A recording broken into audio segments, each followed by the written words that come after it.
미가 3장 1절에서 마지막 12절까지 말씀 한 절씩 교독합니다. 내가 또 이르노니 야곱의 우두머리들과 이스라엘 족속의 통치자들아 들으라. 정의를 하는 것이 너희의 본분이 아니냐.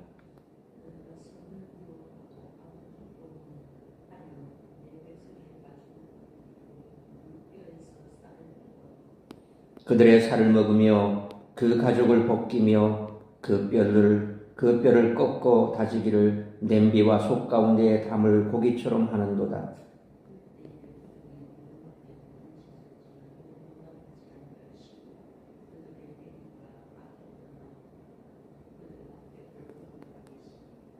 내 백성을 유혹하는 선지자들은 이에 물 것이 있으면 평강을 외치나 그 입에 무엇을 채워주지 아니하는 자에게는 전쟁을 준비하는도다. 이런 선지자에 대하여 여호와께서 이르시되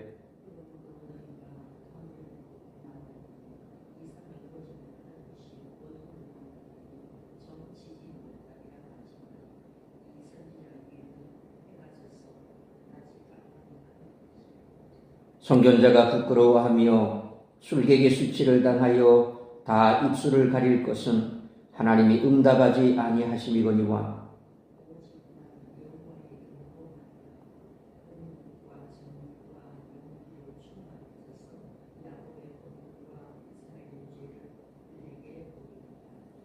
야곱 족속의 우두머리들과 이스라엘 족속의 통치자들 곧 정의를 미워하고 정직한 것을 굽게 하는 자들아 원하노니 이 말을 들을지어다.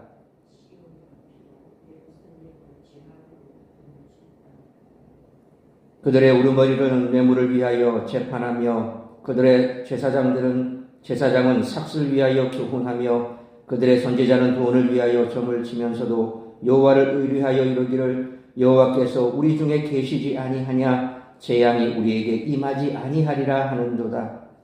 이러므로 너희로 말미암아 시온은 갈아엎은 밭이 되고 예루살렘은 무더기가 되고 성전에 사는 수풀의 높은 곳이 되리라.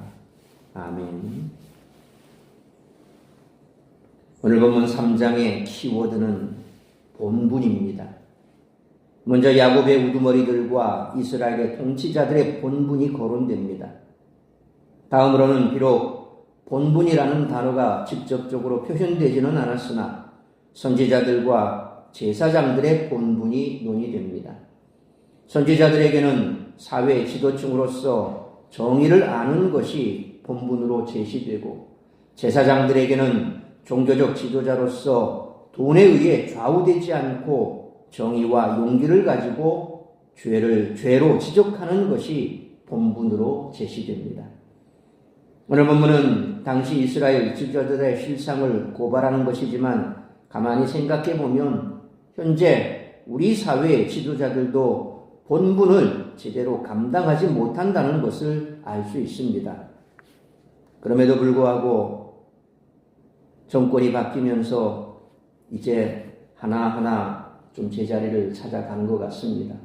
장관들도 그리고 공직에 있는 공직자들도 자꾸 대통령이 물어보니까 이건 어때요? 저건 어때요? 이건 지금 잘하고 있어요? 왜 그렇게 해요? 나무라고 묻고 있으니까 마다 못해 뭘 하는 것 같지만 그래도 그 속에는 또 나름 열심히 하려고 하는 사람도 있고 그런 모습을 보이는 것 같습니다. 이전 같아서는 맨날 술이나 먹고 그냥 놀고 먹고 갖다 팔아먹고 있는데 지금은 많이 좋아진 것 같습니다. 본분을 지켜야 됩니다. 어느 누구나 할 것 없이 본분을 지켜야 됩니다. 가정에서 아빠는 아빠로서의 본분을, 엄마는 엄마로서의 본분을, 그리고 또 학교에서는 교사는 교사로서의 본분을 어디 가나 본분을 지키면 문제는 없습니다. 근데 문제는 본분을 지키지 않으니까 문제가 생기는 겁니다. 정치하는 사람이 본분을 지키지 않고 사리, 사욕에, 탐욕에 눈이 멀어버리면 결국 나라가 엉망이 되지요. 가정에서 아빠가 본분을 지키지 않고 아빠 일을 제대로 안 하고 자꾸 겉돌면 그 가정에 문제가 생기는 겁니다. 엄마도 마찬가지고 자녀 역시 마찬가지입니다. 가정의 자녀로서 본분을 잘 지켜서 부모님 말씀 잘 듣고 공부하는 게 본분이니까 공부 열심히 하면 되는 겁니다. 사회 어딜 가나 본분을 지키면 문제가 되지 않습니다. 그런데 오늘 이스라엘 사회는 그렇지 못했고 또 우리가 살아가는 이 현 시대 역시도 본분을 지키지 않는 것이 문제가 되어 여러 가지 문제를 낳지 않습니까? 각자의 본분을 감당하지 못할 때 그 교관은 먼저 지도자들 자신에게 돌아갑니다. 그들은 부정한 행위로 인해 혹독한 대가를 치르게 됩니다. 정치적 지도자나 종교적 지도자에게 공통으로 적용되는 여호와 응답의 부재는 각각에게 파멸과 수치, 부끄러움을 가져다 줍니다. 그러나 이것은 여기서 그치지 않고 더 나아가 그들에게 맡겨진 공동체 자체의 붕괴를 초래합니다. 시온은 갈아엎은 밭이 되고 예루살렘은 무더기가 되며 성전에 사는 수풀의 높은 곳이 되리라는 12절의 예언은 이것을 선명한 그림으로 보여준다는 것입니다. 이런 맥락에서 8절에 오직 나는 여호와의 영으로 말미암아 능력과 정의와 용기로 충만해져서 야곱의 허물과 이스라엘의 죄를 그들에게 보이리라 라는 미가 선지자의 결연한 의지는 세태를 거스른 정의로운 지도자의 모습입니다. 마치 이사야 11장 1절로 5절을 연상케 하는 이것이 공동체의 지도자가 본받아야 할 모습이며 또한 우리의 모습이 되어야 합니다. 특별히 권력을 맡은 지도자들과 하나님 말씀을 맡은 사역자들은 자신의 모습이 하나님 앞에서 어떠한가를 잘 비추어 보아야 합니다. 그러므로 자신의 본분을 알고 그것을 잘 감당하고 있는지 말씀 가운데 살피는 우리 모두가 되시기를 축원합니다. 오늘 본문 말씀에서 정의를 잃어버린 이스라엘의 통치자들과 백성을 유혹하는 거짓 선지자들이 고발됩니다. 하나님은 각계각층 지도자의 죄상을 하나하나 드러내십니다. 미가 선지자를 통해 선포되는 말씀이 우리 자신을 돌아보게 만드는 이유는 당시의 죄악성이 이 시대와 너무나도 닮아있기 때문입니다. 따라서 이와 같은 오늘 본문의 말씀을 통해 우리들이 깨달아야 할 것은 첫째로 1절로 4절 말씀처럼 통치자들의 죄는 개인의 죄보다 훨씬 나쁘다는 것입니다. 각 지역의 지도자들이 감당했던 중요한 일 중 하나가 재판관의 역할이었기 때문에 학자들은 1절로 4절을 불의한 재판관들을 향한 하나님의 심판으로 이해하기도 합니다.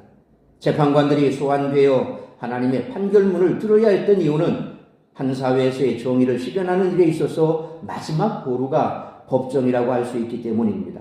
강자의 횡포가 처벌되고 약자의 권리가 보호받을 수 있는 마지막 보루인 법정이 무너져 버린다면 그 사회는 소망이 없는 사회라고 말할 수 있습니다.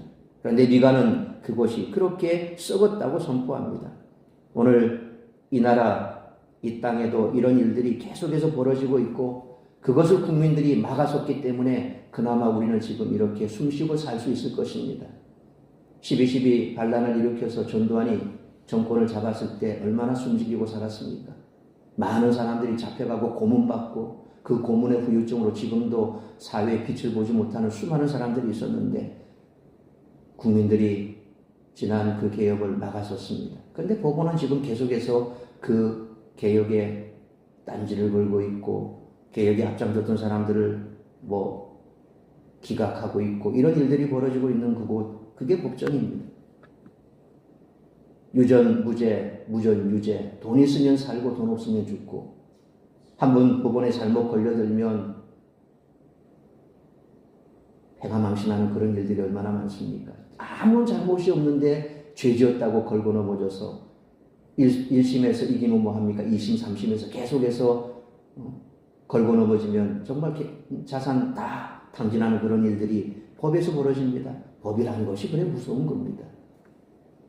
그렇기 때문에 법이 제대로 살아있어야 국민들이 살 수 있는 겁니다. 국민이 마지막으로 기댈 수 있는 곳이 어디입니까? 바로 법이라는 것입니다. 이스라엘 사회가 법으로 타락했을 때 결국 국민들이 가죽이 벗겨지고 살점이 뜯겨져 나가고 그런 고통을 겪는 겁니다. 사회가 그렇습니다. 오늘날도 똑같습니다. 결국 사회의 법이 무너지는 것은 소망이 사라지는 사회가 될 수밖에 없다는 것입니다. 1절 말씀처럼 하나님이 그들에게 기대하신 것은 정의였지만 2절로 3절 말씀처럼 그들은 선을 미워하고 악을 좋아했으며 자신들의 이익을 위해 백성을 잔인하게 착취했습니다. 그들에게 백성은 욕망을 채우는 도구에 불과했던 것입니다. 그들이 아프리하고 착취했던 사람들은 다름 아닌 하나님의 백성들이었습니다. 우리는 내 백성이라는 표현을 통해 자기 백성을 향한 하나님의 사랑을 느낄 수가 있습니다. 지도자들이 어떻게 죄의 대가를 감당할 것인지 두렵기만 하다는 것입니다. 그래서 우리는 기도합니다. 오늘도 정치인들을 위해서, 지도자를 위해서 기도하고 있는 이유가 무엇입니까? 그들이 제대로 된 정치를 해야, 그들이 제대로 된 관리를 해야 우리가 편하다는 것입니다. 그렇다고 우리가 맨날 몽둥이 들고 앞에 나가서 데모해야 됩니까? 우리는 그런 사람들이 아닙니다. 다행스럽게도 하나님께서 이 나라를 지켜주셨기 때문에 우리가 지금 이만큼 살고 있는 겁니다. 과거 일제시대부터 6.25를 거치면서 국민들이 나라를 살렸습니다. 그 가운데 하나님의 사람들은 얼마나 기도했습니까?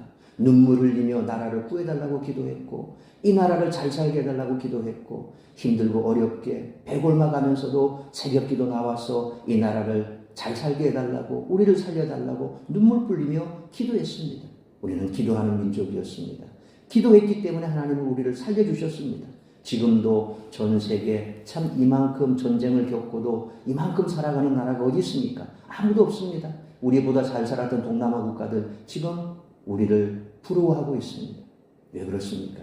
우리는 하나님 앞에 기도하는 사람이었고, 하나님은 우리의 기도를 들어주셨고, 지금도 우리의 기도를 들어주셨기 때문에 우리가 오늘 이렇게 살고 있는 줄 믿습니다.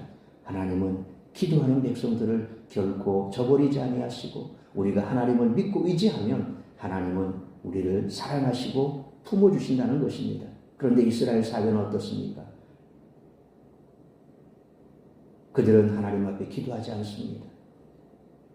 오히려 우상을 숭배하고, 하나님을 섬겨야 될 백성들이, 제사장 나라가 될 백성들이 하나님을 섬기지 아니하고 우상을 섬기니 하나님께서 그들을 벌하실 수밖에 없었고, 정치 지도자나 종교 지도자나 다 타락해서 자신의 유익만을 위해서 그렇게 살았으니 결국 그 백성들이 울부짖을 수밖에 없고, 하나님은 그들을 징벌할 수밖에 없는 거죠. 4절 말씀처럼 하나님은 심판이 임하는 날 그들이 울부짖으며 도움을 청해도 듣지 않으시겠다고 말씀하십니다. 이 말씀은 민수기 6장 24절로 26절에 여호와는 내게 복을 주시고 너를 지키시기를 원하며, 여호와는 그의 얼굴을 내게 비추사 은혜 베푸시기를 원하며, 여호와는 그 얼굴을 내게로 향하여 드사 평강 주시기를 원하노라는 말씀과 완전히 대조적인 모습입니다. 그러므로 하나님을 두려워해야 하며 더불어 자신을 살피는 우리 모두가 되시기를 축원합니다. 두 번째로 5절로 8절 말씀처럼 목회자는 가감없이 있는 그대로 말씀을 전해야 한다는 것입니다. 5절에 유혹하다라는 말은 잘못 인도하다라는 그런 의미를 지닙니다. 하나님 백성을 유혹하는 선지자들의 특징은 명확합니다. 기계적이고 계산적입니다. 거짓 선지자들은 입에 무엇을 물려주면 평강을 외치지만 그러지 않으면 독설을 퍼부었습니다. 그들은 하나님의 계시가 아니라 자신들이 만들어낸 사람의 말을 전했습니다. 그런 그들을 기다리고 있는 것은 하나님의 심판뿐이었습니다. 영적 지도자들의 타락은 매우 심각한 결과를 가져옵니다. 정치, 경제, 사회적으로 타락해버린다면 누가 하나님의 말씀을 대언하고 백성을 일깨울 수 있겠습니까? 지금 통일교가 풍전등화 위기에 서 있지요. 그럴 수밖에 없습니다. 그들은 사람들을 착취해서 그 돈으로 자신들의 배를 채웠고 거짓말을 했습니다. 하늘 어머니, 무슨 문선명의 부인이 하늘 어머니입니까? 하늘 아버지, 무슨 하늘 아버지입니까? 하는 짓들을 보십시오. 돈을 가지고 정치인들에게 줄을 대고 그래서 자기들의 교세를 넓히고 이런 일들을 해댔지 않습니까? 그러니까 말씀도 없고 진리도 없고 그저 사람들을 착취해서 돈 끌어모아서 그것 가지고 정치질하고 그래서 지금까지 유지해 온 겁니다. 이제 그런 것들이 하나둘씩 밝혀지고 있습니다. 종교가 정치에 개입을 하고 그래서 정치인들을 선동을 해서 자신의 교세를 넓히고 그래서 자기 또 권세를 더 계속해서 강화하고 이런 일들을 이단들을 계속 벌이는 겁니다. 진리는 그것이 아닙니다. 하나님의 말씀을 말씀대로 선포하고 그래서 그 말씀을 들은 하나님의 백성들이 말씀 앞에서 스스로 겸비하여 더 하나님을 열심히 섬기고 정직한 사람, 겸손한 사람, 진리 앞에 온전한 사람 이런 사람들을 키워내는 게 교회죠. 그래서 올바른 목회자는, 올바른 교회는 그저 진리의 말씀을 진리되게 선포하라는 것입니다. 정치적으로 금력을 가지고 권력을 가지고 뭔가를 해내겠다는 것, 다 그건 거짓입니다. 기독교도 타락하면 그렇게 됩니다. 목사들이 앞장서서 정권을 비호하고 정치에 대해서 뭐라고 얘기하고, 우리는 거기에 대해서 갖다 붙다 할 사람이 아니라 바르지 않은 것에 대해서, 진리가 아닌 것에 대해서는 외쳐야 됩니다. 그러나 그렇지 않은 것에 대해서는 우리는 그저 하나님 앞에 기도하고 우리가 해야 할 본분을 지키면 된다는 겁니다. 교회에서는 진리를 선포하면 됩니다. 그러면 성도들은 진리가 아닌 것은 성도들이 알아서 판단하는 거죠. 하나님께서 하실 것이라는 거죠. 하나님은 6절로 7절 말씀처럼 타락한 영적 지도자를 향해 어떤 음성도 들려주지 않을 것이며 부르짖어도 응답하지 않을 것이고 모든 사람 앞에서 부끄러움을 당하게 만들 것이라고 말씀하십니다. 맞습니다. 하나님의 말씀에서 진리에서 벗어나면 어느 누구도 하나님은 용서하지 않습니다. 보십시오. 이단들이 한때 등 따시고 배부르게 자신의 이익을 위해서 온갖 짓을 다 버려도 결국 다 드러나게 되어 있습니다. 만민중앙교회 이재룡 목사 보십시오. 신처럼 군림하던 그가 결국 감옥 갔습니다. 모두가 다 진리에서 벗어나면 다 하나님께서 가만두지 않습니다. 진리는 진리를 스스로 보호한다는 것입니다. 하나님은 당신의 이름을 결코 땅에 떨어뜨리게 만들어두지 않습니다. 이에 미가는 8절 말씀처럼 나는 하나님의 권능과 정의로 무장해 담대히 말씀을 선포하겠다라고 선언합니다. 이 시대에는 이 같은 영적 지도자의 다짐과 고백이 필요하다는 것입니다. 그러므로 목회자는 가감없이 있는 그대로 말씀을 전해야 하고 말씀을 받는 자는 말씀에 순종하는 삶을 살아가시기를 축원합니다. 세 번째로 9절로 마지막 12절 말씀처럼 주의의 대가는 반드시 있다는 것입니다. 9절 말씀은 1절 말씀이 다시 반복되는 느낌입니다. 다시 한번 야곱 족속의 우두머리들과 이스라엘 족속의 통치자들에게 이것을 들으라는 명령이 주어지고 표현은 조금 다르지만 이들은 다시 한번 정의를 미워하는 존재들로 명시됩니다.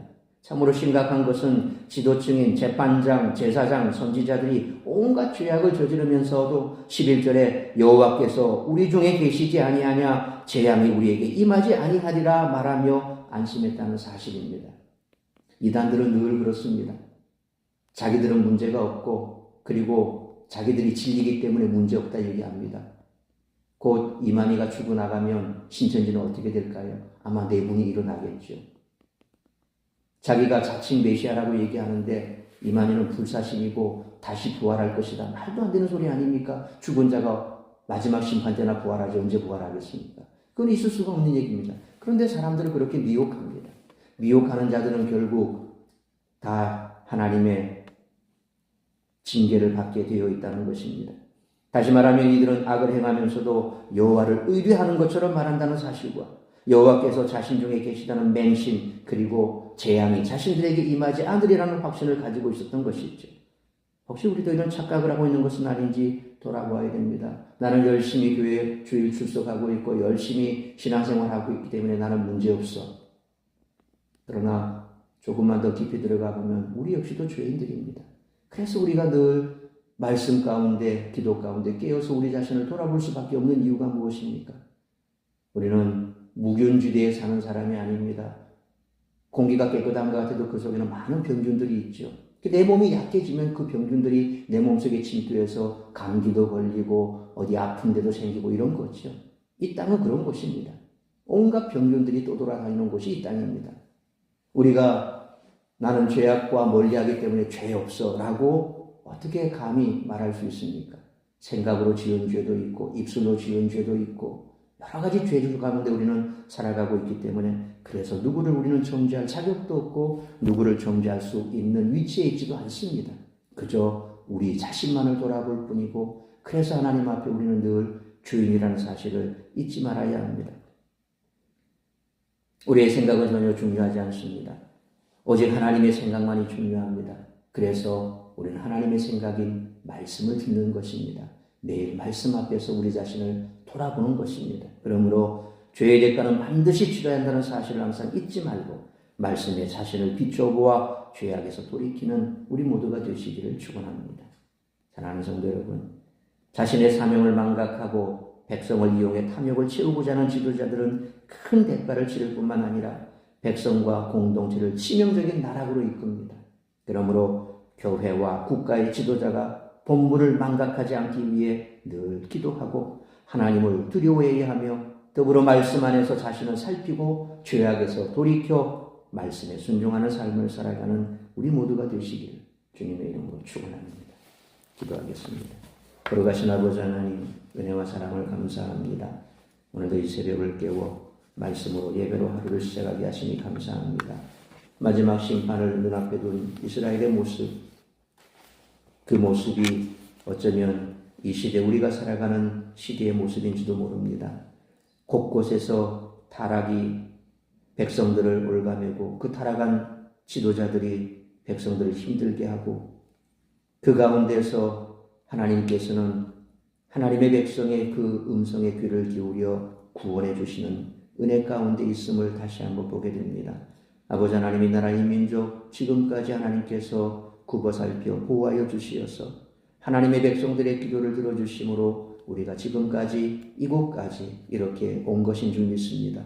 더욱더 우리의 후손들이 이 땅 가운데서 온전하고 평안한 삶, 그리고 하나님의 축복을 받아 누리는 삶을 살기 위해서는 끊임없이 믿는 자들의 기도가 끊이지 말아야 할 것입니다. 기도의 불을 우리가 끄지 말아야 할 것입니다. 기도의 줄을 놓지 말아야 할 것입니다. 교회마다 하나님의 백성들이 진리와 공의 가운데서 든든히 세워져 나가고, 그리고 강단에서는 가감없이 진리의 말씀이 선포되어야 하며, 그 말씀을 받는 자들은 또한 그 말씀 안에서 우리가 온전한 그리스도인의 삶을 살아낼 때 이 나라 이 민족은 계속해서 하나님의 은혜와 축복 가운데 살아가게 될 줄 믿습니다. 다시 한번 오늘 이 아침 우리 자신을 돌아보면서 타락해가는 이 땅, 주님 이 땅에 다시 오실 날이 가까워가는 이 시대에 우리의 본분을 망각하지 않게 하여 주옵시고, 나라를 위해서, 지도자를 위해서, 그리고 강단에서 요즘 목회자를 위해서 끊임없이 하나님 앞에 기도하고 저들이 온전히 본분을 잘 지켜나감으로 나라와 교회가, 그리고 이 땅이 하나님의 축복받는 그런 나라, 그런 교회, 그런 민족이 될 수 있기를 위해서 기도의 줄을 놓지 않기를 원합니다. 뿐만 아니라 우리가 말씀 앞에서 온전히 우리 자신을 돌아보면서 더욱더 시대에 부합한 그런 그리스도인, 하나님이 기뻐하시는 그런 온전한 그리스도인으로 서나가기를 위해서 우리 자신을 돌아볼 수 있기를 원합니다. 오늘 이 아침에도 다시 한번 주께서 나를 향하신 뜻이 무엇인지, 그리고 오늘 이 한날도 내가 가야 할 길이 무엇인지, 어디를 가야 하고 어디를 바라보아야 할지 주님의 말씀 앞에 우리 자신이 다시 한번 서 있기를 간절히 빌고 소원하오며, 이 모든 말씀 우리 주 예수 그리스도의 이름으로 기도하옵나이다. 아멘.